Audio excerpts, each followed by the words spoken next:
Alors, je comprends qu'on est en ligne. Et nous sommes en onde. Parfait, excellent. Alors, mesdames, messieurs, chers citoyens de Montréal-Nord, bonsoir et bienvenue à cette première séance du Conseil d'arrondissement de Montréal-Nord de l'année 2021 et à la 9e séance à distance et sans public. Avant de débuter, tel qu'il est d'usage lors de ces séances, nous allons prendre un moment de recueillement. Aujourd'hui, nous souhaitons profiter de ce moment pour nous rappeler le séisme qui a lieu le 12 janvier 2010 en Haïti, ainsi que le drame qui a eu lieu le 29 janvier 2017 à la Grande Mosquée de Québec. Nos pensées vont bien sûr aux victimes, mais aussi aux familles qui, année après année, replongent dans la douleur en se remémorant ces événements. Je ne pourrais pas passer sous silence également le décès ce week-end d'un jeune homme de 26 ans à Montréal-Nord lors d'une fusillade. Cet événement aussi tragique nous rappelle l'importance de continuer à travailler pour nos jeunes et à faire tout ce qui est possible pour éviter que de tels drames arrivent et pour sécuriser nos quartiers. Alors, je nous invite à un moment de recueillement et de réflexion pour quelques instants.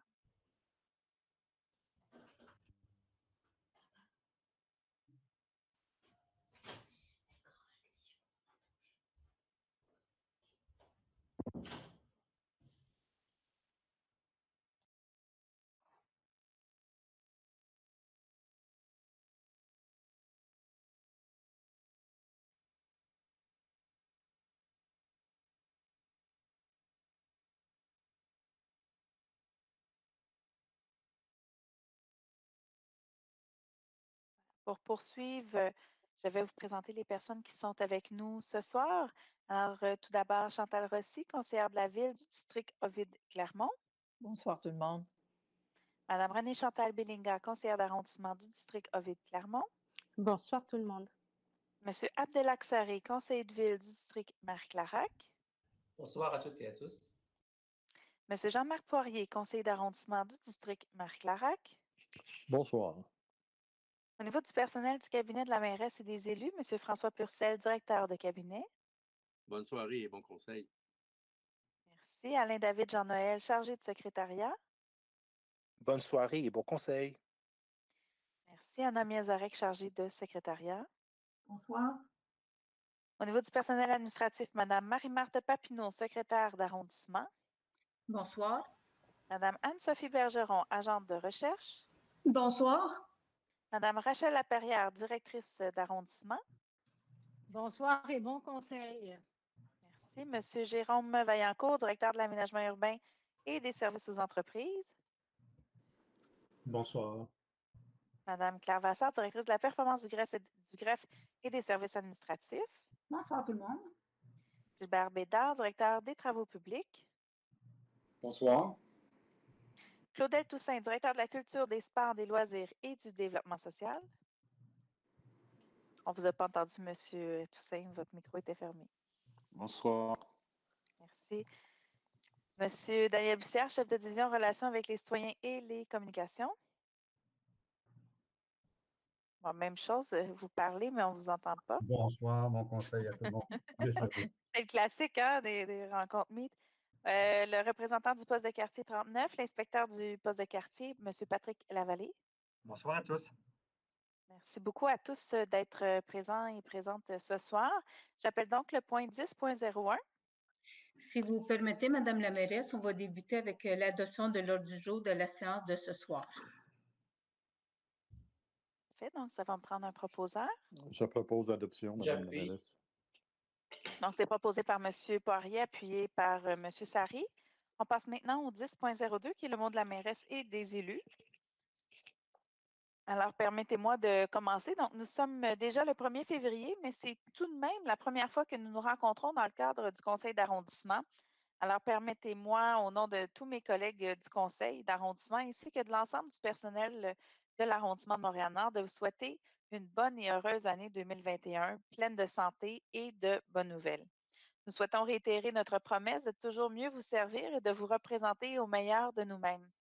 Aussi, pendant que j'y suis, je vous annonce qu'il se peut que je ne sois pas, que je ne sois pas au conseil du 8 mars. Mais en fait, on va souhaiter que je sois encore là parce que, pour ceux qui l'ignorent encore peut-être, mon conjoint et moi, on attend un enfant et l'accouchement est prévu au mois d'avril, donc au début d'avril. Donc, j'espère pouvoir être présente avec vous au mois de mars. Sinon, ce sera ma collègue Chantal Rossi qui va prendre la relève pour les prochains conseils quand j'aurai à m'absenter. Alors, merci Chantal d'avoir accepté de prendre la relève dans ce contexte. Ça me fait plaisir. Merci. Donc, nomination d'un nouveau commissaire au développement économique. Je vais demander à M. Poirier de prendre la parole. Oui, merci, Mme Leverris. Je suis très heureux de vous annoncer l'entrée en fonction d'un nouveau commissaire au développement économique de Montréal-Nord, en remplacement de M. Charles Morisset. Il s'agit de M. Ludovic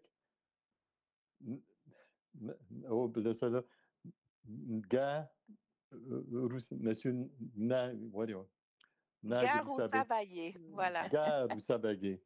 OK. Cette fonction est stratégique, notamment pour l'exécution du plan conjoint de relance économique de l'arrondissement, uni et pour la relance et pour le développement de leur entreprise. Donc, bienvenue à vous, M. Ludovic. Merci, Mme la mairesse. Merci beaucoup, M. Poirier. On continue avec le déneigement. C'est un sujet d'actualité.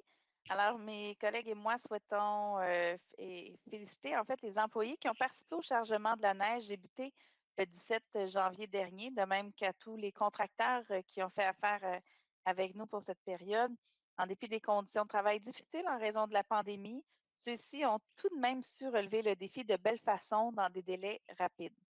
Avec la tempête qui s'annonce demain, nous aimerions vous rappeler que tout le monde est responsable de mettre sa neige sur son terrain privé et qu'il est formellement interdit d'envoyer la neige dans la rue ou sur le trottoir sous peine d'amende. Je vais demander à mes collègues de fermer leur micro quand ils ne parlent pas pour éviter les bruits de sourdine. Merci. Je vais maintenant céder la parole à Mme Rossi. Merci beaucoup, Madame Black. C'est mon premier sujet, bien entendu, c'est le départ à la retraite d'un de nos employés, M. Pierre Touin. Mais avant de souligner son départ à la retraite, Pierre, M. Touin, au nom du Conseil, nous tenons à vous offrir nos plus sincères condoléances pour la perte de votre papa la semaine dernière. Alors, nous sommes de tout cœur avec toi, parce qu'on peut dire toi, parce que Pierre, on le connaît bien. Alors, on profite justement de l'occasion pour souhaiter une bonne retraite à Pierre Touin, chef de division voirie, qui, pendant la grande majorité de sa carrière chez nous, s'est consacré à la gestion des opérations de déneigement. Alors, merci Pierre pour ton travail pendant plus de 25 ans. Merci Pierre d'avoir été un de ceux qui a porté, qui portera toujours, je pense, le MN sur ton cœur. Ton sentiment d'appartenance pour l'arrondissement était palpable. On pouvait sentir à quel point tu donnais tout ton cœur à cet arrondissement-là. Tu pars avec un historique incroyable. Tu quittes avec des idées, des anecdotes, bien entendu, au cours de ces 25 années. Tu es de ceux qui a encore, parce qu'il y en a de moins en moins de ces employés-là qui sont à Montréal-Nord depuis le début de leur carrière. Il en reste quelques-uns, mais merci. Un merci énorme pour tout ce que tu t'es consacré à l'arrondissement. Merci beaucoup. Et bonne retraite, bon nouveau défi surtout.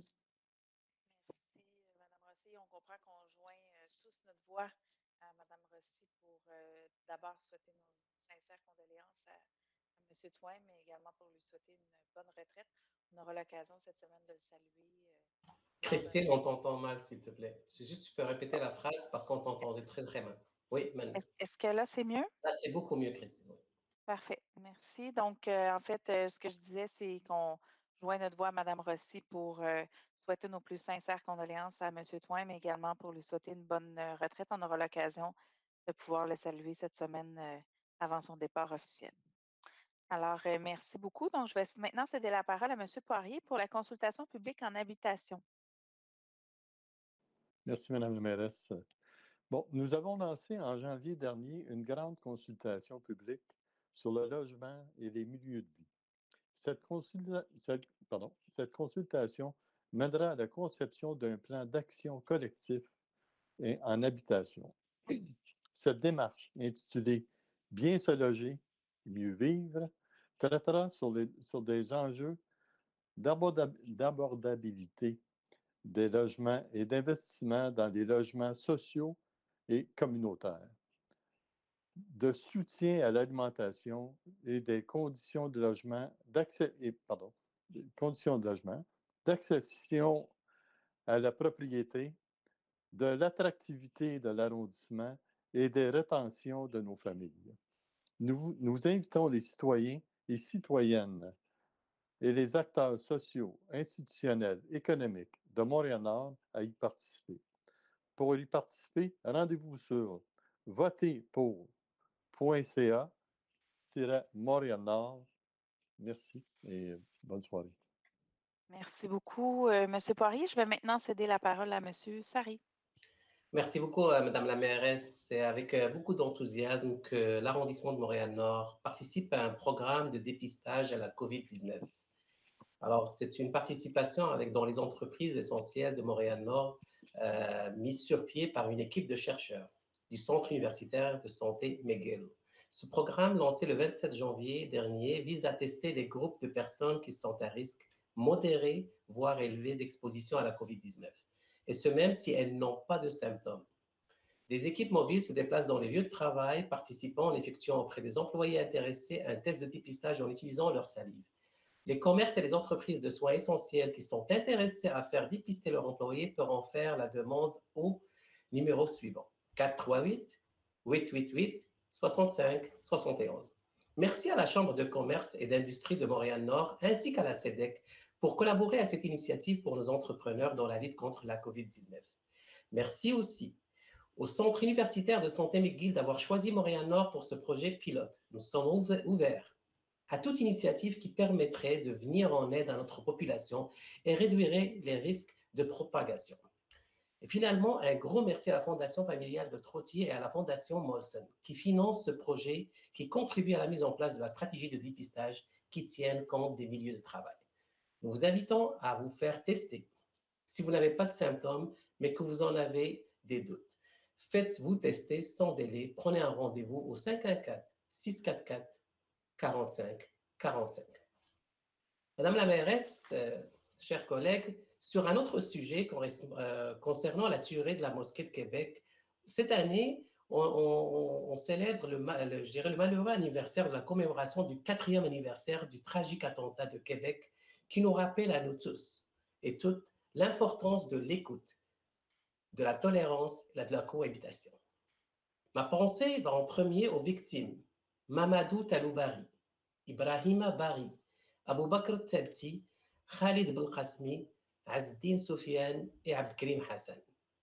Ces 6 hommes ont laissé derrière eux 17 orphelines et orphelins et 6 veuves privées de leur mari. 6 veuves qui devaient et doivent toujours expliquer la phrase suivante à leurs enfants, que papa est à jamais parti. Aussi, mes pensées vont pour mon frère Ayman Delbali, survivant, certes, mais aussi avec des séquelles difficiles à porter à jamais.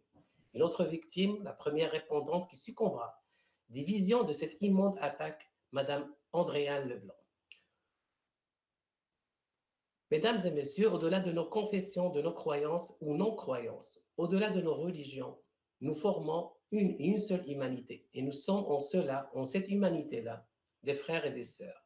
Et c'est une fraternité certes forte. Cependant, il faut demeurer conscient, vigilant, qu'il y a des problématiques qui ont fait en sorte qu'un jeune garçon, à cause de certains discours haineux, simplistes, ignorants, maléfiques, provenant de certains médias de masse ou provenant des réseaux sociaux, ont malheureusement porté ce jeune garçon à dégénérer. Ce sont des messages qui ont mal alimenté ce jeune-là et qui, par conséquence, il a dégénéré, devenu lui-même une victime. Et sans égard à cette jeune personne, demeurant vigilant et conscient, ce sont des paroles qui sont malheureusement la traduction de la méconnaissance des autrui, et bien évidemment, ce sont des paroles sans fondement. C'est un acte qui est une récolte d'un fruit amer provenant d'un arbre qui a comme semence la haine, le mépris, et qui a comme racines des racines qui sont conduites par la peur d'autrui. Au-delà des préjugés, améliorons notre capacité d'écoute. Ne nous attardons pas sur les apparences, Voilà comment doit se construire notre Québec. Un Québec avec une société plurielle, ouverte et accueillante. Merci, Madame la mairesse. Merci, M. Sarré, pour ces notes très touchantes sur l'événement de Québec et pour avoir été présente lors de la rencontre qui soulignait en fait le triste anniversaire. On a eu le témoignage, le nom de M. Ayman Derbali, hein, c'est lui qu'on a entendu. On ne vous entend pas, M. Sarré. Non, Ayman n'était pas présent, c'était l'autre Non, c'est Mohamed qui était présent, oui. ça. Mais C'est Mohamed c'est Khattab qui était présent, des exact. témoignages très troublants et on voit à quel point cet événement les a marqués et les a marqués à vie. Là. Donc, nos pensées sont avec eux. On continue sur une note un peu plus légère. Je vais laisser la parole à Mme Rossi. Effectivement, une note un peu plus légère. On va parler de nos bibliothèques. Alors, nos 4 bibliothèques sont toujours ouvertes et elles offrent présentement les services suivants. Des prêts de documents sans contact, avec réservation en ligne ou par téléphone. Accès à des espaces de travail et à des postes informatiques, avec réservation, un jour à l'avance par téléphone ou accès sans réservation sur place. Le port du masque et la distanciation de 2 mètres sont requis en tout temps et l'accès aux rayons n'est pas autorisé. Plusieurs activités pour tous les âges sont proposées en ligne par l'équipe des bibliothèques. Alors, pour avoir plus d'informations, vous consultez le culture mn en majuscule.com et profitez des activités qui vous sont malgré tout offertes. Je vais continuer avec le mois des Noirs, le mois de l'histoire des Noirs, le 1er février. Aujourd'hui marque aussi le début du mois de l'histoire des Noirs. Alors, comme à l'habitude, nous avons préparé une programmation spéciale et nous vous invitons à rester en ligne jusqu'à la fin du conseil où les détails de la programmation vous sera donné. Également, cette semaine, c'est la semaine des enseignants. Et j'aimerais souligner, vous savez, particulièrement depuis 10 mois bientôt, là, nous sommes en pandémie. Et il faut vraiment souligner le travail des enseignants qui font avec nos jeunes, avec toujours une situation incertaine. Alors, écoutez, ce matin, j'ai trouvé un texte et j'aimerais vous le partager, qui s'intitule « La face cachée de l'enseignant ». Enseigner devant un groupe d'élèves, donner des devoirs, des leçons. Donner une collation à un enfant qui n'a pas mangé. Rencontrer un parent le soir car il ne peut se libérer le jour. Trouver des vêtements chauds pour un enfant qui a froid à la récré. Faire des corrections le soir et la fin de semaine. Penser les blessures d'un enfant qui qui s'est écorché ou qui a le cœur brisé. Consoler un enfant dont les parents se sont chicanés toute la nuit. Rencontrer l'éducatrice, l'ortho, la psy, en pause ou à l'heure du dîner. Planifier les activités de la semaine, surveiller aux récréations, corriger des projets, des travaux, des évaluations. Acheter du matériel ou des récompenses avec ton argent, car ton petit budget de classe, il est épuisé. Aider 5 à 6 élèves en grande difficulté pendant que les autres s'occupent patiemment. Répondre à des parents inquiets le soir ou la fin de semaine. Rencontrer un enfant qui ne comprend pas que donner des coups, c'est pas permis. Adapter ou modifier le plan de travail d'élèves en échec, tout en protégeant leur estime qui est si fragile. Sonner une cloche lorsqu'un enfant semble victime de violence ou victime d'abus. Se demander pour quel élève on peut couper dans des services, l'ortho, le psycho, parce qu'un autre en a aussi besoin et que là aussi, il y a eu des coupures. Alors, c'est tout ça, la face cachée des enseignants. Et c'est aussi, depuis quelques mois, de devoir se revirer sur des dissous, de se rendre à l'école le matin puis de se faire dire, gars, pour les 2 prochaines semaines, tu vas enseigner à distance parce que ta classe, il y a une éclosion dans ta classe. Alors, je pense qu'on doit vraiment rendre hommage à ces hommes et à ces femmes qui forment la société de demain, qui ont entre leurs mains notre société de demain, nos dirigeants de demain. Alors, ils ont un gros défi. Ils sont les phares de ces jeunes-là. Ils sont des références, des points. Combien de fois qu'on entend quelqu'un dire, ben, si je suis dans tel domaine, c'est parce qu'un professeur m'a influencé. Si je m'en suis sortie, c'est parce qu'un professeur m'a influencé. Alors, je veux vraiment lever mon chapeau à tous ces hommes et à toutes ces femmes, et particulièrement en temps de COVID, vraiment. Chapeau et merci. Merci pour ce que vous faites pour ces jeunes qui sont devant vous. Voilà. Merci beaucoup, Mme Rossi. Bien entendu, on appuie notre collègue dans tous ses propos, vraiment pour saluer le travail des enseignants. Je m'excuse quand je baisse mon micro, ça a l'air que le son est moins bon. Alors voilà, donc on poursuit donc avec Mme Bellinga. Je l'invite à prendre la parole. Merci, Madame la mairesse. Vous m'entendez bien? Oui, ça va. Très bien. Alors, tout d'abord, je souhaitais, en mon nom personnel et à titre de conseillère d'arrondissement, vous féliciter, Madame Black, ainsi que votre conjoint. C'est une magnifique nouvelle de savoir que nous allons avoir une nouvelle norme montréalaise. Alors, recevez nos félicitations qui pourraient explorer, grandir, vivre dans un arrondissement qu'on aime tant et qu'on veut faire évoluer positivement.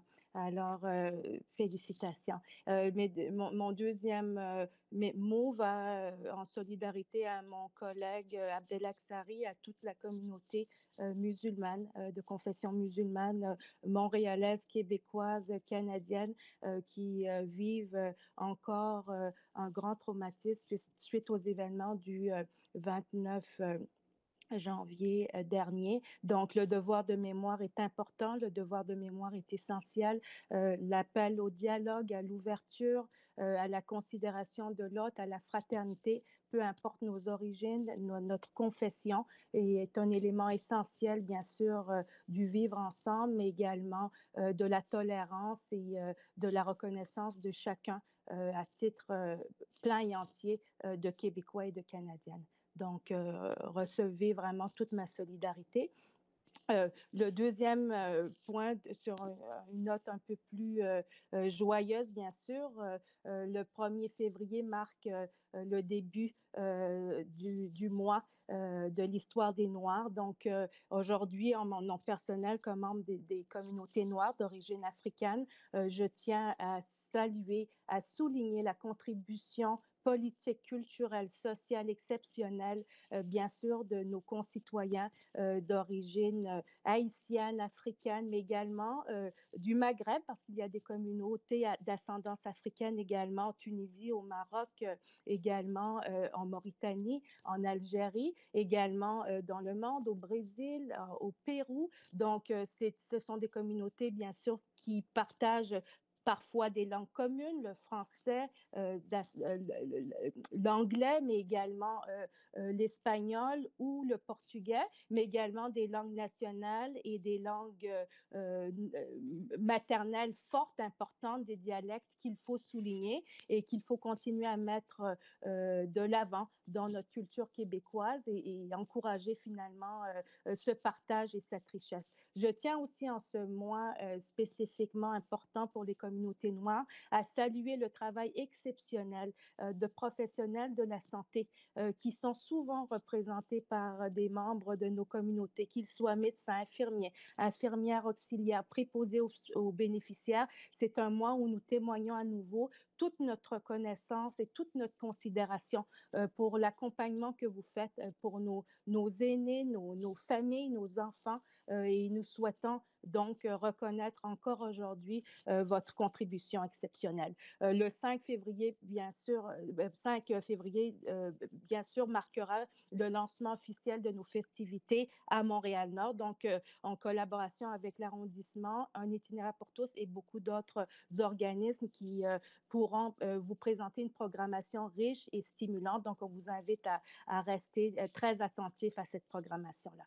Je profiterai aussi de cette période 1er février pour souligner bien sûr la journée des enseignants, mais également souligner que du 15 au 19 février, ce seront les journées de la persévérance scolaire.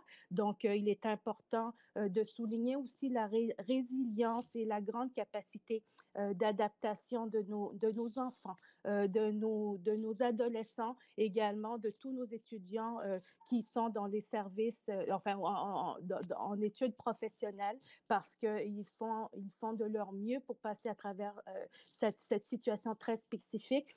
Bien sûr, nous devons continuer à les encourager, nous devons continuer à les outiller pour qu'ils puissent continuer à persévérer et à réussir dans leur environnement divers. Et l'arrondissement, avec différentes mesures, accompagne et soutient ces enfants. Et bien sûr, comme conseillers et élus, nous sommes là aussi pour vous entendre vos préoccupations et les relayer si nécessaire au centre de services scolaires. Donc, ça, c'était les éléments plus liés à des annonces. Ensuite, Madame la mairesse, si vous me permettrez, j'aurai 2 petites questions qui s'adresseraient à nos services. Donc, toujours dans cette vision de réussite éducative et de persévérance scolaire, on sait qu'on est presque en mars, on sera à une année d'une situation de COVID excessivement difficile pour nos écoles, pour nos élèves.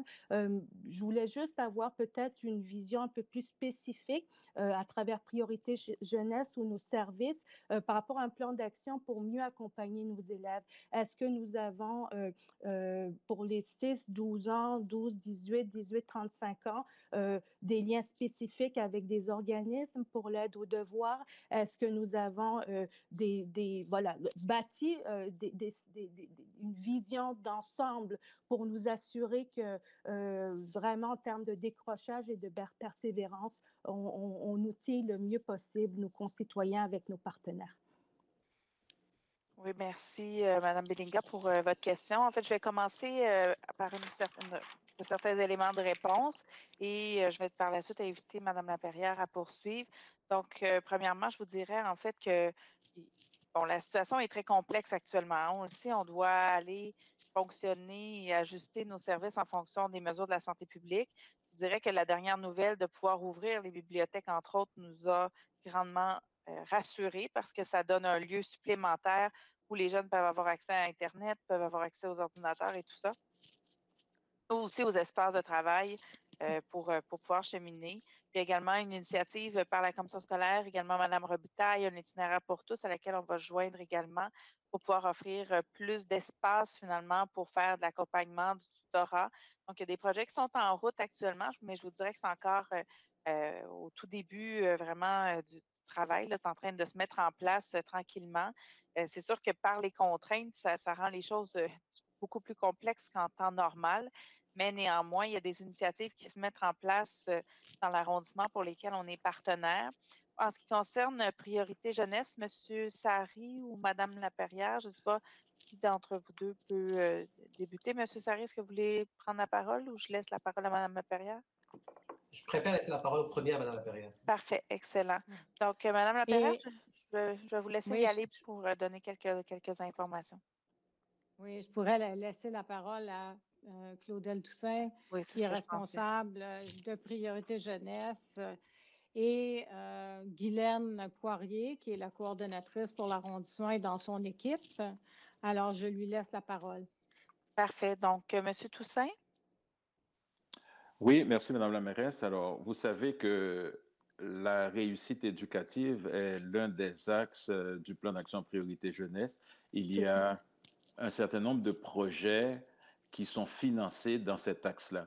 Mais là, votre question porte plus sur l'adaptation à ce contexte particulier. Tout à fait. Nous travaillons très conjointement avec la commission scolaire de la Pointe-de-l'Île, le centre de service scolaire de la Pointe-de-l'Île, à renforcer les actions de la commission scolaire à l'intérieur de nos bibliothèques, par exemple.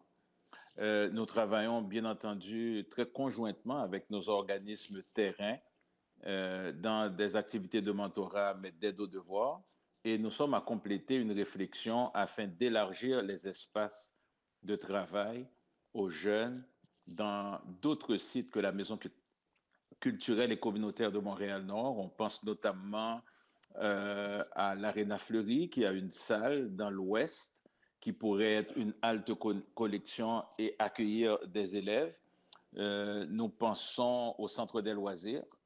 L'idée, c'est de mettre notre personnel et nos espaces en soutien aux familles, aux écoles, afin de permettre aux enfants d'avoir des lieux inspirants, des lieux confortables pour l'aide aux devoirs et de renforcer les apprentissages via les activités et les prêts d'équipement dans nos bibliothèques. Merci, M. Toussaint. Vous allez vraiment... Madame Bellinga, je vais juste compléter la réponse, si vous le permettez aussi. Oui, parfait. Donc, vous pouvez aller, M. Sarri.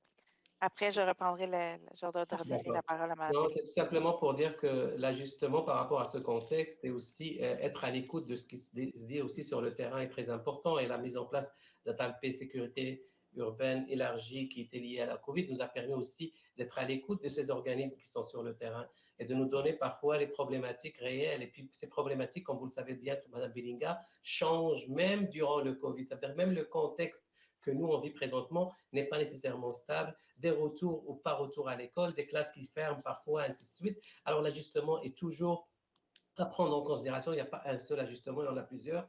Et heureusement qu'on a mis en place ce mécanisme pour être à l'écoute, et une écoute bien évidemment continue.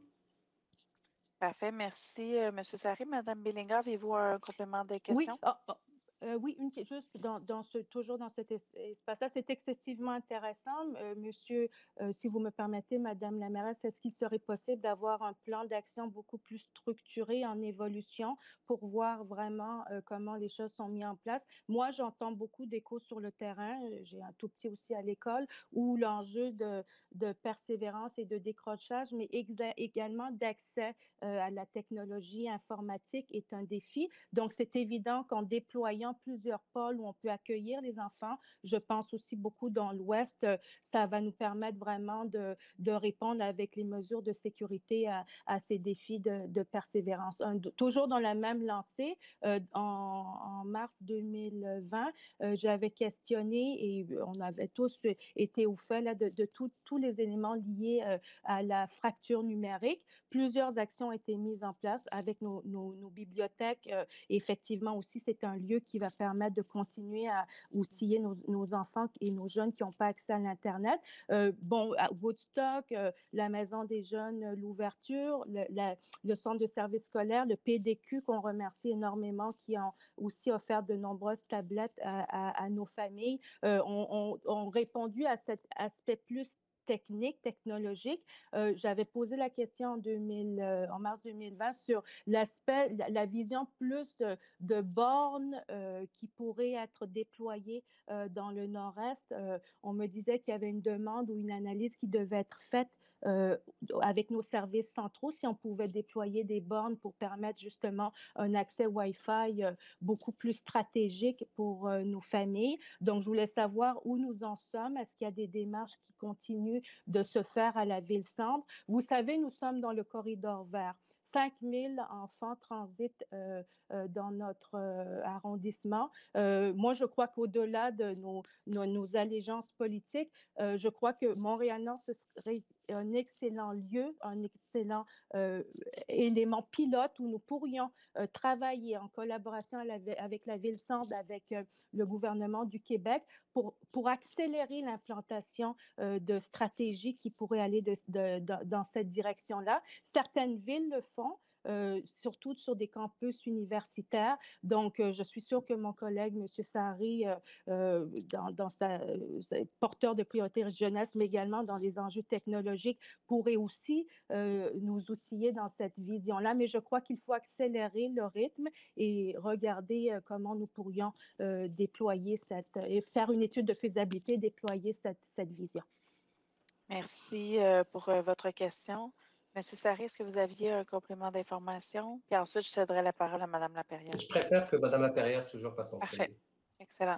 Donc, Mme Laperrière, vous pouvez répondre à Mme Bellinga. Oui, Mme Bellinga. Alors, l'an dernier, effectivement, nous avons étudié avec la Ville différentes pistes de solutions Malheureusement, la DRSP, la Direction régionale de la santé publique, a refusé que soient mis de l'avant des partages d'équipements dans des lieux donnés, qu'ils soient à l'extérieur ou à l'intérieur. Ça a été interdit jusqu'ici. Et on a étudié la question des bornes, la question de l'installation. Il y a la question de la compétition entre les fournisseurs. Et la Ville de Montréal ne veut pas jouer dans ce jeu-là, c'est-à-dire d'être en compétition avec des compétiteurs qui sont le marché privé. Alors donc, ils ont analysé le dossier et ont proposé Halte Connexion, qui est le fait d'ouvrir des lieux pour permettre aux citoyens d'avoir accès de façon contrôlée au plan de l'hygiène de la COVID-19. Donc, toutes les règles sont imposées aux citoyens.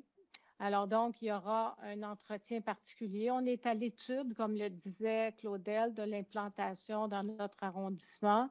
Et malheureusement, ce n'est pas aujourd'hui qu'on peut discuter de cela. Ce sera présenté à nos élus, un plan de match à cet effet-là. J'ai eu des discussions jusqu'à très récemment avec le directeur des technologies de l'information qui fait tout en son possible pour assister Montréal-Nord. Et bien sûr, ça ne pourra être fait que dans des équipements de l'arrondissement, donc qui appartiennent à la ville, pour pouvoir contrôler la circulation de l'information et aussi contrôler la diffusion. Alors donc, ça viendra prochainement pour étude auprès de nos élus, mais c'est en cours à la Ville de Montréal. Ça a été présenté à tous les directeurs d'arrondissement récemment et les directeurs culture, sport, loisirs, développement social aussi. Et Mme Laperrière, pour conclure. Et pour conclure, bien, on reviendra avec une réponse à Mme Bellinga dès que le dossier aura été présenté. Parfait. Parfait. Excellent. Oui, allez-y, Mme Laperrière. Et fait l'objet d'une décision, ce qui n'est pas le cas encore. Seulement, merci. M. Sarré. Merci beaucoup. Merci beaucoup, Mme Laperrière. Merci beaucoup, Mme la mairesse. Très pertinente question, Mme Bellinga. Vous parlez de fracture numérique, c'est très important. Vous avez évoqué 2 ou 3 sujets, mais c'est beaucoup plus large que ça. Vous avez parlé de fracture par rapport à l'équipement. Parfois, il y a un équipement, 2, 3 qui manquent par porte, par maison, par appartement. Et c'est très important aussi à souligner parce qu'il y a 2, 3 enfants qui ne vont pas à l'école suite à une propagation de la COVID. C'est-à-dire qu'on a besoin de 2 machines ou plus. Deuxième élément, vous avez bien évoqué ça aussi, l'accès à la connectivité et à la connexion Internet aussi, qui parfois n'est pas nécessairement accessible. Troisièmement, et ça c'est l'élément qui nous importe le plus et qui est un phénomène qui est très présent à Montréal-Nord et dans d'autres arrondissements aussi à la ville, c'est qu'il y a aussi la fracture numérique liée à l'accès à la connaissance elle-même des utilisations du matériel et d'utilisation des systèmes informatiques. Et je trouve que tout cela doit être pris en considération. Et on a des contraintes, notamment des contraintes comme on l'a vu quand on va faire affaire, et on n'a pas le choix que de faire affaire avec la ville-centre, ça c'est important, et que de faire affaire avec du matériel qui est contrôlé, surveillé, que ce soit au niveau informatique, que ce soit au niveau de la santé publique, au niveau de la propagation du virus. Alors, vous voyez toutes ces contraintes-là pour lesquelles il faut respecter qu'on n'a pas le choix et en même temps prendre en considération que même en ramenant tous ces équipements-là, même en ramenant à la connexion, la fracture peut demeurer parce que les parents n'ont pas nécessairement la connaissance. Voilà. Oh, Madame Black, on ne vous entend pas.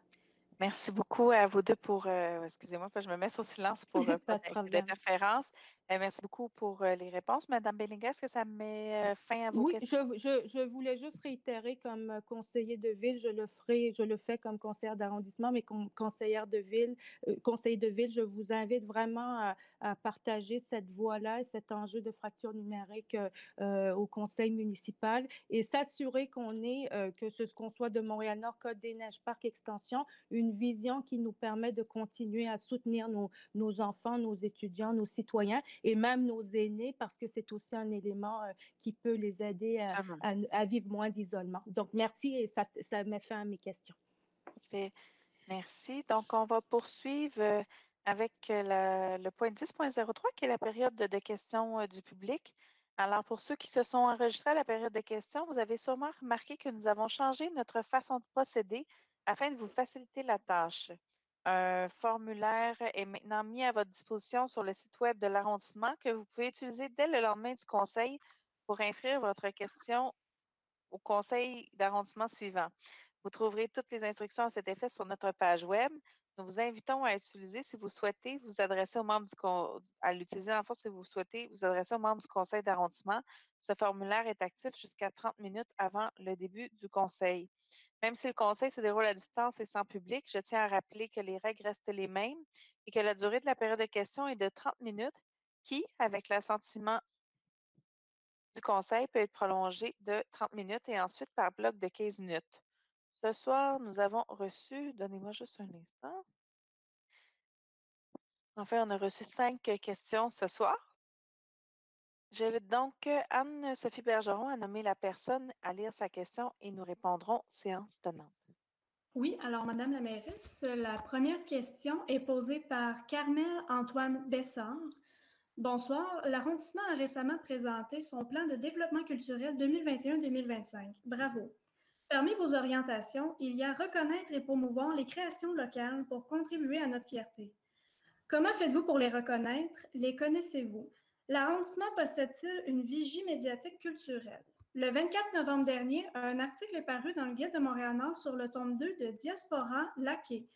Comment se fait-il qu'aucun membre de votre équipe n'ait pris la peine d'entrer en contact avec l'auteur ou la maison d'édition? Pourtant, toutes deux résident à Montréal-Nord. Le livre se trouve à l'espace libraire Jacques Trouillot de l'arrondissement ou à la librairie féministe Eugélion. Merci. Alors, merci beaucoup, Mme Bessard, pour votre question. Je vais inviter M. Toussaint à prendre la parole pour pouvoir répondre à votre question ce soir. Merci, Madame la mairesse. Merci, Madame Bessard, pour votre question. Effectivement, la reconnaissance et la promotion des créations locales est un élément très fort, très central de notre plan de développement culturel qui a été lancé le 1er décembre dernier.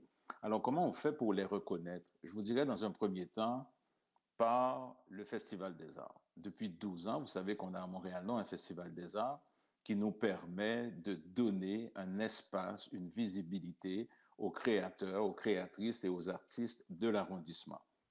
Je dirais dans un deuxième temps, par notre programme de médiation culturelle, nous avons un programme de médiation culturelle à Montréal-Nord avec du personnel dédié de l'arrondissement pour le réaliser, mais aussi une chargée de projet qui fait un travail formidable à Marin-de-Rivière, un travail de développement, encore avec les artistes, avec les auteurs, les autrices, les créateurs de l'arrondissement, dans le cadre de ce plan de médiation culturelle-là.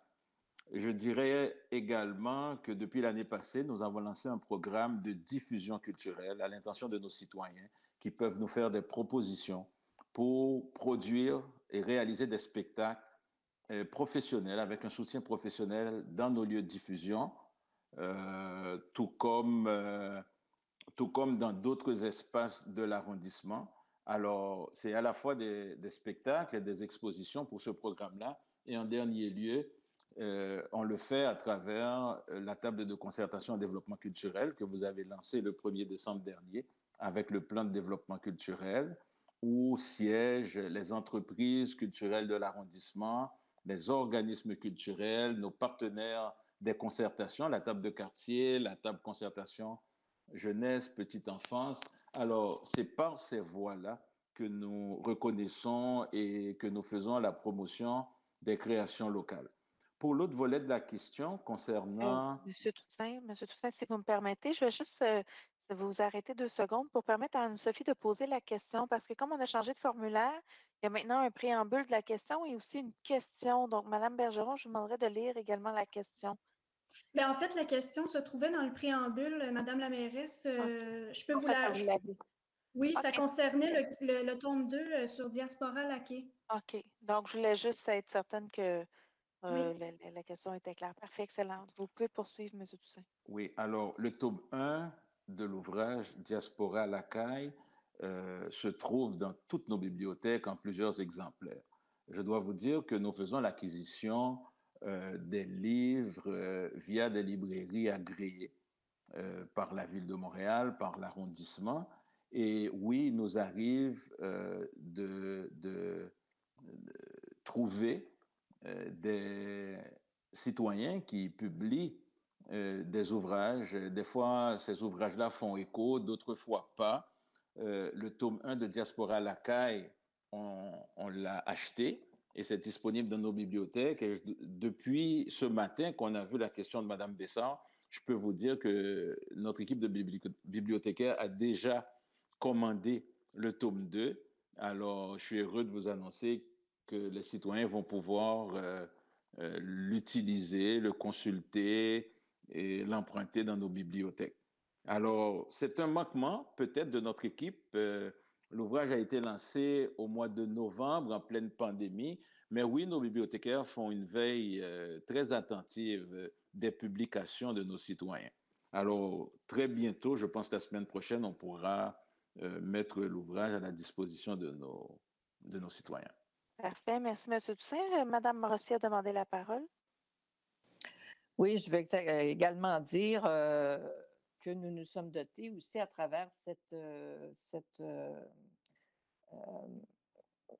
ce plan de développement culturel-là, nous nous sommes dotés d'une politique d'acquisition d'œuvres d'art où, justement, on veut faire l'acquisition à travers le Festival des arts, à travers les expositions qui vont avoir lieu dans l'arrondissement, faire l'acquisition d'œuvres d'art qui sont faites par nos artistes ou par des artistes invités. Et c'est justement pour pouvoir reconnaître, c'était justement le but de cette politique d'acquisition d'œuvres d'art. Et je l'ai dit au moment du lancement, c'est très audacieux pour un arrondissement de se doter d'une politique d'acquisition d'œuvres d'art, mais on y tenait justement parce qu'on voulait encourager les artistes locaux, on voulait promouvoir nos artistes locaux et ces œuvres d'art-là seront exposées dans nos bâtiments, dans nos bibliothèques, dans les bureaux d'employés. Alors, vraiment, c'est de travailler à la promotion des artistes. Et j'invite les artistes aussi à ne pas rester passifs, mais à être actifs dans leur promotion, de ne pas hésiter à nous appeler parce qu'on ne peut pas savoir tout ce que les artistes locaux, nos résidents artistes font. Alors, je vous invite à nous faire valoir ce que vous faites. Et on sera toujours fiers des artistes nord-montréalais et on sera toujours à l'affût et à l'écoute des artistes nord-montréalais. Merci, Mme Rossi. Alors, on va poursuivre avec la deuxième question. En fait, la question 2 et 3 nous proviennent de Chantal Trottier. Moi, on va commencer en fait par la première question. Donc, Mme Bergeron, vous pouvez aller de l'avant. Oui, donc Mme Trottier demande pour la première question. Récemment, il a été mentionné que la possible transformation de l'avenue L'Archevêque en sens unique a été reportée en attente d'une éventuelle consultation publique. Il est connu que cette avenue est fortement achalandée. La vitesse est un problème majeur, l'impatience des conducteurs est flagrante.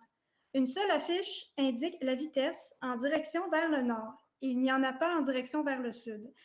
Il ne faut pas attendre qu'un événement fâcheux pour intervenir. Pouvons-nous agir et faire de la prévention? De plus, il avait été prévu à l'automne dernier qu'un contrôle moyennant des afficheurs de vitesse était pour être utilisé afin d'analyser les vitesses et les comptages véhiculaires. Ces informations seraient aidantes en vue d'une consultation publique. Donc, Mme Trottier demande à quand l'installation d'afficheurs de vitesse? Est-ce possible en attendant les futurs développements sur son avenir de sécuriser en y imposant des affiches sur les limites de circulation fixées à 30 km/h? Merci, Mme Bergeron. J'ai quelques éléments de réponse pour Mme Trottier, que je remercie pour sa question. Alors, l'installation de l'afficheur est dans les éléments de planification de l'équipe de mobilité de l'arrondissement, mais il y a une liste d'interventions de ce type qui est assez imposante. Alors, ce qu'on a demandé, en fait, c'est d'acheter plus d'équipements, entre autres, parce qu'on se rend compte, on l'a dit dans nos priorités de l'année, que ça faisait partie des éléments que on voit bien que les citoyens sont préoccupés. On voyait beaucoup moins de questions dans les dernières années en ce sens-là. Donc, on va s'équiper, hein, on va s'équiper de matériel pour pouvoir aller faire, entre autres, des comptages. Et dans le fond, pour celui de l'archevêque, ça devrait être installé rapidement selon ce que j'ai comme information de nos équipes. Les détails des outils de communication sont en cours de finalisation aussi pour entamer la démarche de consultation. Donc, on est dans cette démarche-là. Pour la signalisation du 30 km par secteur, certains panneaux sont installés visibles, mais une révision de cette signalisation est déjà prévue. Évidemment, une partie de cette rue est couverte par la zone de l'arrondissement déjà à 30 km. Donc, c'est à 30 km. En même temps, on entend bien votre demande qu'on puisse ajouter minimalement au moins un panneau sur l'autre sens pour faire en sorte que les gens puissent avoir l'information. Alors, voilà, j'espère que ça répond à votre première question. Je demandais à Mme Bergeron de pouvoir lire la deuxième. Oui, donc Mme Trottier mentionne que sur le site de Trafic Logix, il y a une référence qui se lit ainsi. Au sud-ouest, des mesures d'apaisement à la circulation sont constamment ajoutées et nous cherchons toujours à assurer une sécurité pour les piétons et cyclistes. Nous avons mis en place 26 afficheurs intelligents à travers l'arrondissement dans des endroits stratégiques afin d'analyser les vitesses et les comptages véhiculaires. Ces afficheurs nous permettent d'avoir des données en temps réel ainsi qu'un historique pour n'importe quelle journée à n'importe quelle heure. Grâce à ces données, nous sommes en mesure de juger de la nécessité d'ajouter des mesures telles que dos d'âne, du marquage accentué ou l'installation de bollards. Donc, on fait référence à une publication qui concerne l'arrondissement sud-ouest.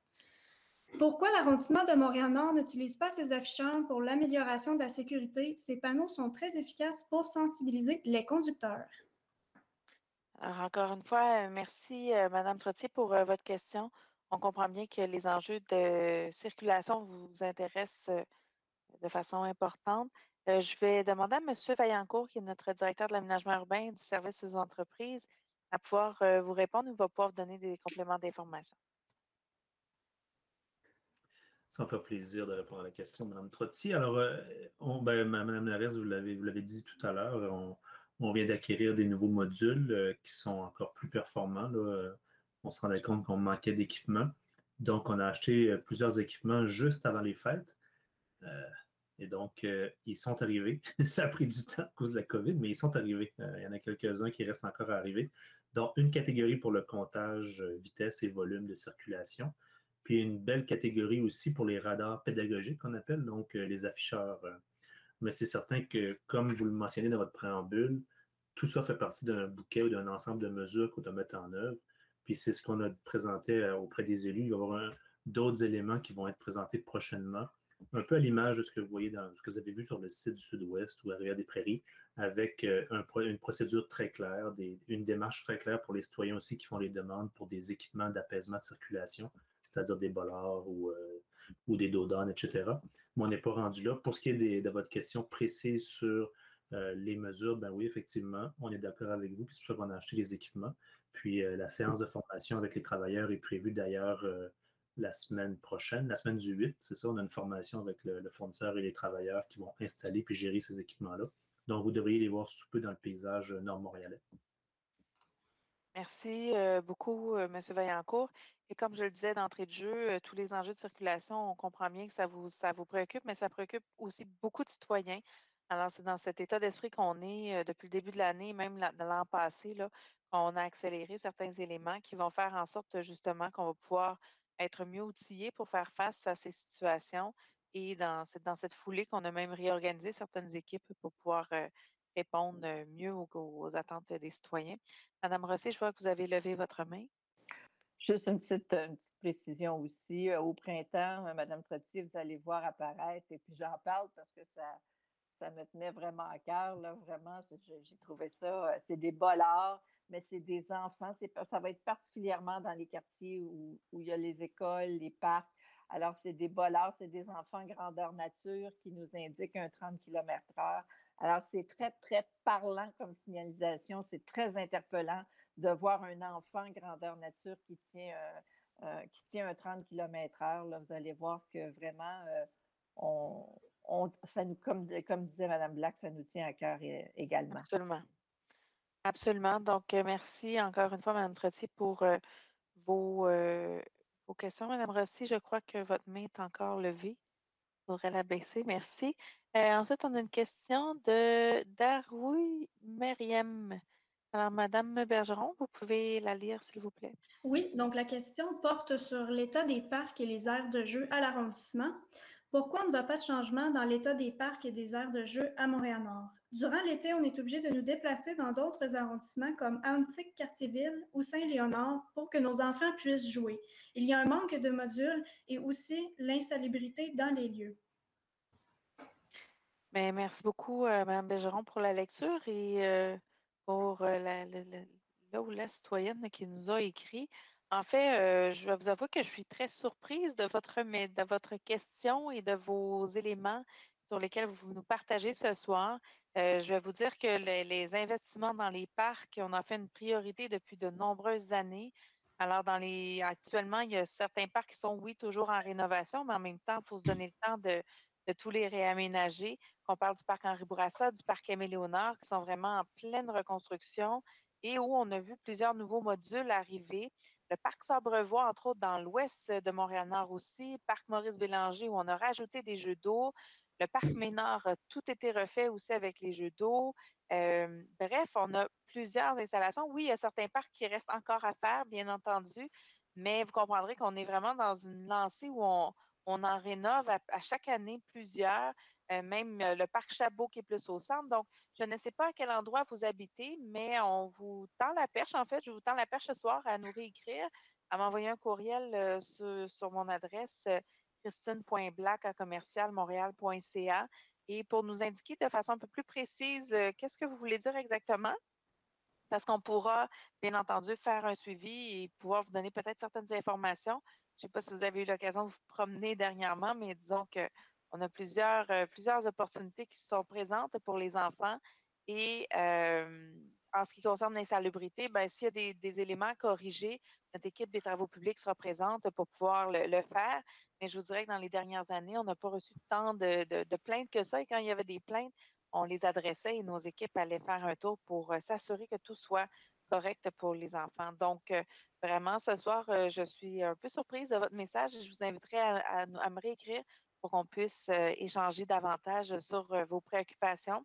Et je terminerai sur cette note en vous disant qu'on met vraiment les bouchées doubles pour faire en sorte que les jeunes puissent avoir des activités, surtout cet hiver, entre autres avec la COVID. On le sait que c'est plus difficile. Donc, il y a des patinoires qui sont mis à la disposition des citoyens, mais également des buts cette année qui sont là et qui peuvent aider, dans le fond, les enfants à aller s'amuser à l'extérieur, que ce soit au parc Sauvé, au parc, je ne veux pas en oublier, Aimé-Léonard, au parc Henri Bourassa et au parc Pilon, si je ne me trompe pas. Toutes les informations sont sur notre page Internet. Je vois également que M. Bédard, le directeur des travaux publics, avait levé la main. Donc, M. Bédard, vous souhaitez intervenir? Oui, juste un petit élément d'information pour l'insalubrité dans les parcs. Merci beaucoup. Merci pour la question. Écoutez, pour l'insalubrité dans les parcs, c'est certain que cette année, ça a demandé une vigilance. Étant donné que les parcs ont été une certaine période fermés complètement et inaccessibles, beaucoup d'achalandage aussi parce que les citoyens ont vraiment occupé les parcs de façon importante et c'est normal parce que c'était les seules activités qu'il y avait dans le secteur. Donc, on a réajusté nos modes opérationnels durant l'été, durant la période estivale. Absolument. Merci pour la précision. Alors, voilà, ça complète notre réponse pour cette question. Je vais maintenant demander à Mme Bergeron de lire notre dernière question qui nous arrive de Mme Sigouin. Oui, Madame la mairesse, donc ça concerne Grégomiel et Madame Sigouin demande si vous avez pensé au financement des abeilles. Eh bien, Madame Sigouin, vous allez être heureuse d'apprendre que ce soir, il y a un montant qui va être octroyé à l'organisme Grégomiel, en fait, par parole d'exclus, mais pour le projet de Grégomiel. Donc, je vous invite à rester connecté à notre séance pour pouvoir en apprendre davantage un peu plus tard. Alors, c'est à l'ordre du jour du conseil ce soir. Alors, bien entendu, on a une pensée pour ce magnifique projet qui est très innovateur et qui permet aux citoyens urbains d'être en contact avec les abeilles. Alors donc, c'est ce qui met fin à la période de questions, mais je tiens à rappeler aux citoyens qu'en dehors des séances du Conseil, vous êtes invités à nous écrire, que ce soit pour poser des questions, pour échanger avec vos conseillers, avec moi également comme mairesse. Donc, on est toujours disponible entre les séances pour pouvoir répondre à vos préoccupations et à vos questions. Alors, donc, on va poursuivre la séance avec l'ordre du jour qui se poursuit. Donc, on poursuit donc avec le point 10.04. On demande d'adopter le procès-verbal de la séance ordinaire du Conseil qui s'est tenue le 7 décembre à 19h, ainsi que le procès-verbal de la séance extraordinaire du Conseil qui s'est tenue le 17 décembre à 8h45. Je propose. J'appuie. Alors, donc, c'est proposé par M. Sarré, appuyé par Mme Bellinga. J'appelle le 2001 à 2002. 2001, on demande d'adjuger à Système Urbain Inc., qui est notre plus bas soumissionnaire conforme, pour un montant de 645 696,15. Les taxes sont incluses. Un contrat pour les travaux de mise aux normes des systèmes de détection d'alarme incendie et d'installation de systèmes de sécurité de bâtiments aux bibliothèques. On vous demande également d'autoriser une dépense de 64 569,62, les taxes incluses. C'est pour les contingences et c'est pour une dépense totale de 710 265,77. 20.02, d'adjuger à Prima Inc., qui est notre plus bas soumissionnaire conforme, pour un montant de 625 745,69. Les taxes sont incluses. Un contrat pour la réfection des chalets au parc Charleroi et d'autoriser une dépense de 94 862, taxes incluses, pour les contingences, avec une dépense de 15 000 pour les incidents et c'est pour une dépense totale de 735 607,69. Je propose. J'appuie. Proposé par Mme Rosset, puis par M. Poirier. J'appelle maintenant le 2003 et 2004. 2003, d'adjuger à FPL Electric Inc., qui est notre plus bas soumissionnaire conforme, pour un montant de 226 959,50. Les taxes sont incluses. Un contrat pour les travaux de mise aux normes des systèmes de détection et d'alarme d'incendie, ainsi que d'éclairage de secours au cours de services des travaux publics, et d'autoriser une dépense de 45 391,90. Les taxes sont incluses pour les contingents, pour une dépense totale de 272 351,40.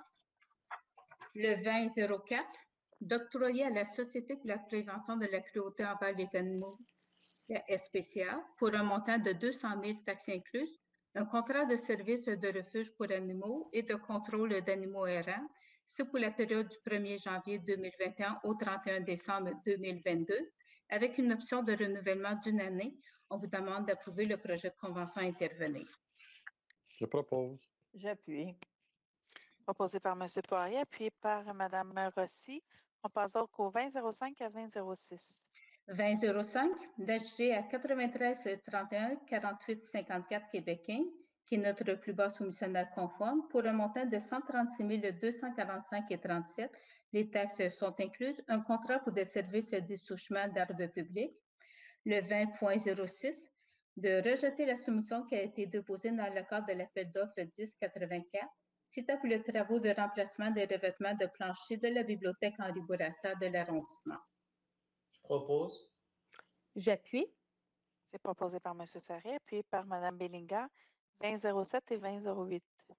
2007, d'approuver le projet d'entente de partenariat pluriannuel 2021-2023 intervenu entre la Ville de Montréal et l'arrondissement Montréal-Nord et un itinéraire pour tous.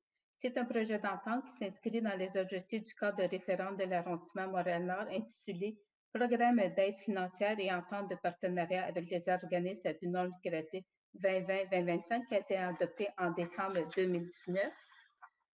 Le 2008, on vous demande d'accorder une contribution financière de 155 467 à un itinéraire pour tous. C'est pour l'animation de sa programmation annuelle d'activité 2021. On vous demande d'approuver le projet de convention. C'est une convention qui s'inscrit dans le cadre de la nouvelle entente de partenariat pluriannuel 2021-2023. Je propose. J'appuie. Donc, c'est proposé par Mme Rossi, appuyé par M. Sarré. Je dois vous dire qu'on est très emballés de voter ce soir cette entente pluriannuelle avec l'organisme Un itinéraire pour tous. Donc, c'est tout à fait dans la logique, en fait, de la politique d'attribution de fonds qui a été votée en décembre 2019, donc il y a un peu plus d'1 an.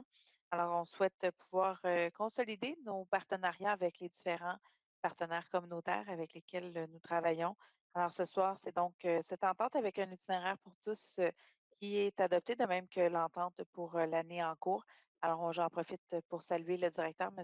Ousseynou Ndiaye, et saluer toute l'équipe pour leur travail et leur dévouement en ces temps de pandémie.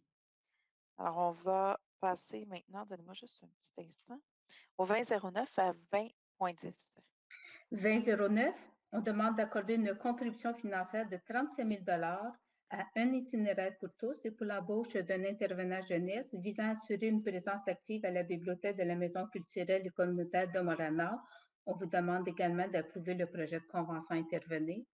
Le 20.10, d'accorder une contribution financière de 15 000 à un itinéraire pour tous et pour le projet animation de soirées de jeux vidéo à la Maison culturelle et communautaire de Montréal-Nord. C'est pour l'année 2021. On vous demande d'approuver le projet de convention à intervenir également. Je propose. J'appuie. Proposé par M. Sarré, appuyé par Mme Rossi. Donc, ces deux autres projets qui sont réalisés en fait par l'Organisation itinéraire pour tous. Alors voilà, donc on poursuit maintenant avec le 20.11 et j'inviterai Mme Sigouin à être bien attentive à ce point. D'accorder une contribution financière de 1 000 à l'organisme Parole d'exclus pour le comité Greg Aumiel. C'est afin de les aider à poursuivre le projet de ruche urbaine et ce, ça mène le budget discrétionnaire des élus. Alors, on propose.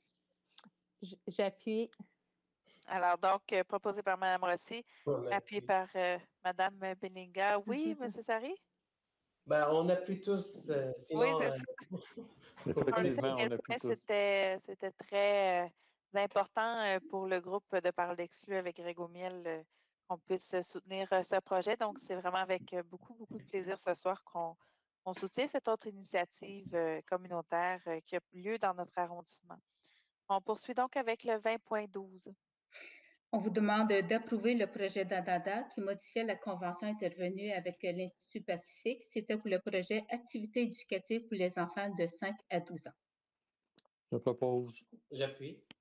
C'est proposé par M. Poirier, appuyé par M. Sarré. J'appelle maintenant donc le 3001 à 3003. 30.01, on vous demande d'approuver de déposer les rapports mensuels en date du 30 novembre 2020 ainsi que du 31 décembre 2020. Le 30.02, d'approuver de déposer les rapports sur l'exercice du pouvoir délégué en date du 30 novembre 2020 ainsi que le 31 décembre 2020. Le 30.03, d'approuver de déposer la reddition de compte pour l'année 2020 de la gestion des contingences, des variations de quantité, des frais incidents et des déboursés dans les appels d'offres et les contrats. Je propose. J'appuie. Proposé par M. Sarré, appuyé par M. Poirier. Alors, on va passer maintenant au 4001. 4001, on vous demande d'adopter le premier projet de résolution PP-046. C'est afin de permettre certains usages dérogatoires pour le bâtiment qui est situé au 6500 boulevard Henri Bourassa. Et le tout est abattu de notre règlement sur les projets particuliers de construction, de modification ou d'occupation d'un immeuble. Je propose. J'appuie.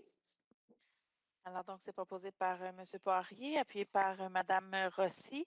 Alors, on a une autre bonne nouvelle en développement économique à Montréal-Nord. Les aliments Rustica feront bientôt un retour à Montréal-Nord sur le boulevard Henri Bourassa. Cela signifie la création de plus de 120 emplois de qualité. Nous souhaitons ouvrir le dialogue avec la compagnie et les organismes du terrain pour voir comment cette bonne nouvelle pourrait bénéficier au maximum de gens de chez nous, de Montréal-Nord. Alors, je leur souhaite un bon retour et surtout re-bienvenue à Montréal-Nord. Il faut savoir que l'entreprise, en fait, avait vu le jour à Montréal-Nord au tournant des années 2000 et qu'il a maintenant 300 ou 400 employés dans 2 entrepôts de mon souvenir. Et donc, on est en premier projet de résolution ce soir pour pouvoir leur permettre de revenir, en fait, dans leur arrondissement où tout a commencé. Alors, on va poursuivre avec la 4002 et 4003. 4002, on vous demande de déposer le procès-verbal de la séance de consultation écrite et de statuer sur une recommandation du comité consultatif d'urbanisme, soit de permettre l'occupation par un lieu de culte au 5872 boulevard Léger, suite 205. Le tout est en vertu de notre règlement relatif aux usages conditionnels. Le 4003, de déposer le procès-verbal de la séance de consultation écrite, de statuer sur une recommandation du comité consultatif d'urbanisme, soit de permettre l'occupation d'un lieu de culte pour le 103-10 avenue Pelletier, et c'est en vertu de notre règlement relatif aux usages conditionnels. Je propose. J'appuie. Proposé par M. Sarré, appuyé par M. Sarré, appuyé par Mme Rossi. Voilà. On poursuit donc avec le 4004 et 4005. 40.04, on vous demande de statuer sur une recommandation du comité consultatif d'urbanisme, soit de permettre l'agrandissement d'une maison isolée qui est située au 5541 rue Marcel-Monette, et c'est en vertu de notre règlement relatif au plan d'implantation et d'intégration architecturale. Le 4005, de modifier la résolution CA20 10-371 afin de corriger le numéro de lot correspondant aux adresses civiques 11 379, 11 085 avenue de Rome. Je propose 385. Oui, j'appuie. Proposé par M. Poirier, appuyé par Mme Rossi. J'appelle maintenant le 4006. On demande d'abroger la résolution CA 19-10-081 relativement à l'occupation par le lieu de culte Centre communautaire islamique de la Belle Province qui était situé au 10 963 avenue Massé. Je propose. J'appuie. Proposé par M. Sarré, appuyé par Mme Rossi. On passe maintenant au point 50, ressources humaines, donc 50-01 à 50-03. Et Mme Papineau, je vous demanderais de faire une pause entre chaque point pour que je puisse faire certaines salutations. Parfait. 50.01, on demande de nommer M. Yves Equila à titre de chef de section, soutien général à la direction des travaux publics, avec une période de probation de 12 mois, et c'est à compter du 6 février, et c'est en vue d'un statut permanent à cet emploi. En fait, vous pouvez poursuivre, je le ferai lorsque ce sera approuvé, je suis en train d'y passer. Parfait. Le 50.02, d'autoriser la création d'un poste permanent d'agent de recherche et développement durable en contrepartie de l'abolition du poste temporaire d'agent de recherche et développement durable. C'est à la direction des travaux publics et ce, c'est à compter du 6 février 2021. Le 50.03, de nommer M. Raoul Colomb-Castillo à titre de contremaître à Caduc-Idieu. C'est pour la période du 20 février au 1er mai et contremaître de voirie parc à compter du 3 mai. C'est à la direction des travaux publics. C'est avec une période de probation de 12 mois et c'est à compter du 20 février 2021 et c'est en vue d'un statut permanent à cet emploi. Alors, je propose. J'appuie. Alors, c'est proposé par Mme Rossi, appuyé par M. Sarré. Vous comprendrez que je n'avais pas beaucoup de doutes sur l'adoption de ces 3 points, en fait, et de ces 2 nominations ce soir. Je souhaite tout d'abord féliciter M. Yves Equila, qui est déjà un employé à l'arrondissement et qui devient maintenant chef de section au niveau des travaux publics. Donc, M. Bédard, je vais vous charger de le saluer et de le féliciter pour ce nouveau poste qui va occuper finalement à partir de lundi prochain. Avec plaisir. Également de saluer M. Raoul Colomb-Castillo dans votre équipe également, qui est un nouveau contremaître qui arrive dans notre arrondissement. Alors, ce sera un atout important. On doit savoir que plusieurs employés nous quittent pour la retraite. On le sait, c'est dans l'air du temps. Hein. Plusieurs personnes sont, comme on dit, sont dues pour leur retraite, sont admissibles donc à pouvoir prendre cette période qui est bien méritée après de longues années à la ville. Alors, l'arrivée de nouvelles personnes dans des postes clés, comme des postes de chef de section, de division et de contremaître, ben pour nous, c'est des nouvelles, c'est du rafraîchissement dans nos équipes, et en même temps, ça permet à ceux qui étaient là depuis longtemps de pouvoir profiter de beaux jours après avoir travaillé pendant autant d'années. Alors, M. Bédard a salué M. Colomb-Castillo également de notre part pour le féliciter pour son arrivée, puis j'imagine qu'on aura l'occasion de le rencontrer sous peu. Avec plaisir. Merci. Je vais lui faire le message. Et à M. Yves Equila. Absolument. Merci beaucoup. Alors, on poursuit avec le dernier point, le 60.01. On demande de déposer au conseil municipal le bilan annuel 2020 de l'arrondissement Montréal-Nord sur l'application du règlement sur l'utilisation des pesticides, le règlement 04-041. Je propose. J'appuie. Alors, c'est proposé par M. Sari, appuyé par Mme Bellinga. Donc, c'est le dernier point, mais on a plusieurs éléments d'information à vous partager ce soir. Donc, je vais demander à M. Collin qui s'occupe du PowerPoint de poursuivre. Voilà. Alors, COVID-19, installation ou service de Montréal-Nord ouvert ou fermé. Voilà. Alors, ouvert, les bureaux Accès Montréal, le comptoir des permis, bibliothèque, prêt de documents et accès à des postes informatiques, à patinoire extérieure, glissade, trottinette des neiges aussi qui est offert, on va en parler un petit peu plus loin, par l'organisme La Route de Champlain. Fermé, donc tout ce qui est aréna, maison culturelle et communautaire, centre de loisirs et piscine. En ce qui concerne les activités culturelles et sportives, je vais céder la parole à ma collègue, Mme Rossi. Alors, pour les activités culturelles, il y a des expositions, une exposition à la bibliothèque Henri Bourassa et à la MCC. En ligne sur Zoom ou sur Facebook, il y a des ateliers pour adultes, le Qigong, Parlons français, Introduction aux fausses nouvelles et le cyberharcèlement. Des conférences aussi sur une nouvelle façon de vivre, des ateliers pour les jeunes Espace F, création de masques africains, cours de dessin, heures de conte, des rencontres avec les artistes Rodney Saint-Éloi et Rodney Désir, spectacle au rythme de la camerata quand les marionnettes font la fête. Alors, comme je vous l'ai dit précédemment, vous pouvez trouver les détails sur culturemn.com. Et également, comme je vous ai parlé, le mois de l'histoire des Noirs, on entame le mois de l'histoire des Noirs aujourd'hui. Alors, l'édition sera bien entendu virtuelle. Plusieurs organismes partenaires, notamment un itinéraire pour tous pour les soirées d'ouverture et de clôture. 17 activités variées pour tous les âges, contes, cinéma, causeries, rencontres d'artistes, spectacles de musique, ateliers de création, expositions. Alors, pour avoir ces détails-là, c'est sur montréal.ca/MTL Nord. Est-ce que je continue avec les besoins d'aide? Ou... Alors, si vous avez besoin, vous sentez que vous avez besoin d'aide tant au niveau pour l'aide alimentaire, vous faites le 211.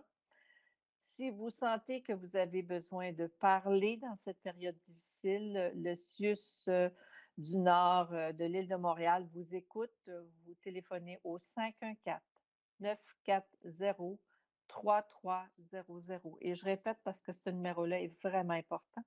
Si vous avez besoin de parler, si vous sentez que ça ne va pas, vous faites le 514-940-3300.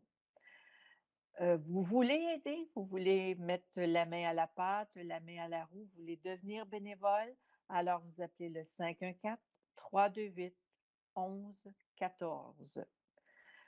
Pour la COVID, pour les cliniques de dépistage, vous faites le 514, le 644-4545 ou tout simplement le 811. Information santé, 514-366-6673. Vous êtes victime de violences conjugales ou de violences familiales. Vous savez, le couvre-feu n'a pas à faire en sorte que vous restiez dans un foyer où vous n'êtes pas bien, où vous êtes violenté, où il y a un problème familial.